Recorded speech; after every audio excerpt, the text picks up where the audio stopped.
오늘 7절의 말씀은 부활 승천하시고 승리하신 예수님의 말씀이죠. 내가 속히 오리니 이 두루마리의 예언을 말씀을 지키는 자는 복이 있을 것이다 라고 말씀해 주십니다. 예수님은 속히 오시겠다고 약속하셨습니다.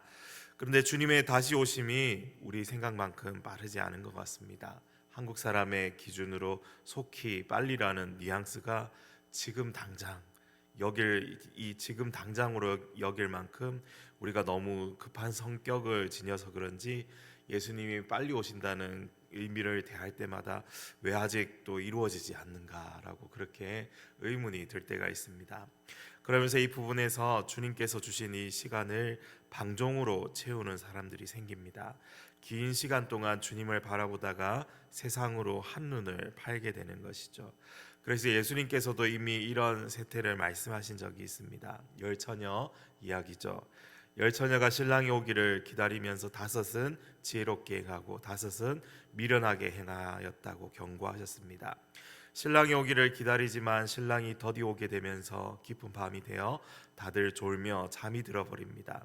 깊은 밤 갑자기 신랑이 오고 있다는 소식이 전해지고 미리 신랑 맞을 준비를 하였던 슬기로운 다섯 처녀는 얼른 등불을 켜고 나가서 신랑을 맞이하지만 미련한 다섯 처녀는 오밤중에 기름을 준비할 수가 없어서 발만 동동거리며 오히려 슬기로운 다섯 처녀에게 기름을 빌려달라고 애원합니다. 결국 이 이야기의 결론이 어떻게 됩니까? 준비하였던 자들은 혼인잔치에 들어가지만 미래를 준비하지 않고 방종으로 그 시간을 채웠던 사람들은 문이 닫혀버리게 된다라고 경고하고 계시죠. 그 후에 남은 처녀들이 와서 이르되 주여 주여 우리에게 열어주소서. 대답하여 이르되 진실로 너희에게 이르노니 내가 너희를 알지 못하노라 라고 주님이 말씀하시는 이러한 경고가 있습니다. 그러면서 예수님께서 제자들에게 남기는 말씀이 이렇죠. 그런즉 깨어있으라. 너희는 그날과 그때를 알지 못하느니라. 저는 이 말씀이 그냥 단순히 잠자지 말고 졸지 말라는 말씀으로 들리지 않습니다. 주님의 말씀은 깨어서 주님 오실 날을 준비하며 살아가라고 우리에게 말씀하고 있죠. 주님이 오실 그날을 바라보면서 하나님 앞에서 신실하게 매일매일의 삶을 살아가며 주님의 뜻에 순종함으로 주의 교회를 돌보고 주님이 기뻐하시고 원하시는 모든 일에 우리 자신을 내어드리는 그 적극적인 신앙의 삶을 살아야 한다라고 묵상해 볼 수 있습니다. 이 슬기로운 지혜로운 다섯 처녀와 같이 오늘 우리가 준비해야 할 기름이 무엇인지 묵상해 보시길 바랍니다. 또 주님께 물어보시기 바랍니다. 또 한 가지 오늘 본문을 통해 생각해야 할 것은 하나님의 구원의 경륜이 다 이루어지기까지 주님의 재림을 계속해서 기다려야 한다는 것입니다. 하나님께서 구원하시기로 작정한 모든 사람이 구원에 이르기까지 우리에게 남은 시간인 것이죠.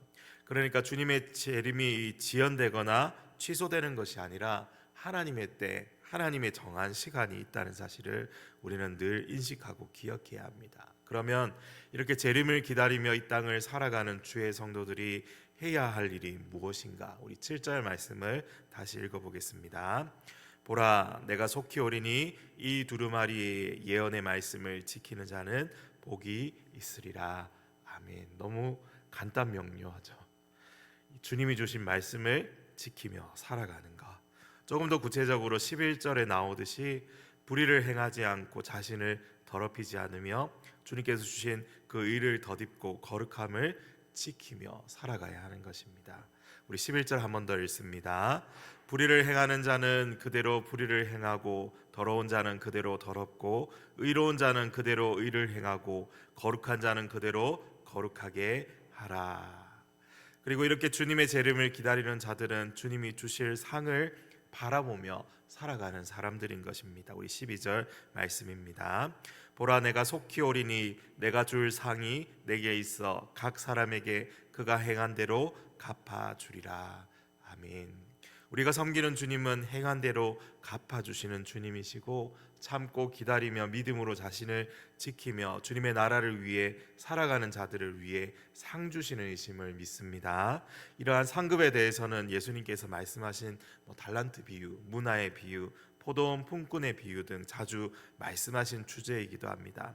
이러한 비유 전반에 깔려 있는 이 기준은 충성 그리고 성실함과 이웃을 향한 사랑을 실천하는 것이었습니다.